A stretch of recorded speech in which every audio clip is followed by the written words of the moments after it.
আমাদের কেন্দ্রীয় ভাবে একটা সমাবেশ গেছে, আমরা ওই সমাবেশের জন্য কালকে গাড়ি চালাই নাই। আমরা মনে করছি এখান থেকে মিছিলে মিটিং এর আসে দরকার পড়ে তো আদাবেলা বাড়ি করবো।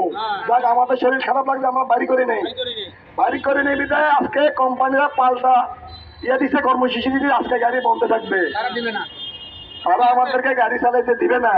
কালকে জানি আমাদের সমাবেশ গেছে, এই জন্য আমরা গাড়ি চালাই নেই। আজকে কেন গাড়ি বন্ধ? আজকে প্রতিটা কেন্দ্রে জিজ্ঞেস করবেন আপনারা সবাই মিলে আজকে গাড়ি কেন বন্ধ রাখছে আমাদের।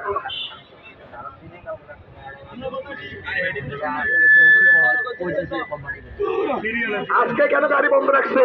আমরা একটা হাজার হাজার শ্রমিক, আমাদের ফ্যামিলি আছে না, আজকে কেন আমাদেরকে এই গাড়িগুলো বন্ধ করার দিছে? ওরা প্রতিটা গেটে তালা মারি দিছে। আজকে যখন এটা যাবো না, কালকের থেকে আমরা আন্দোলন ডাকবো। আমরা কি ডাকবো?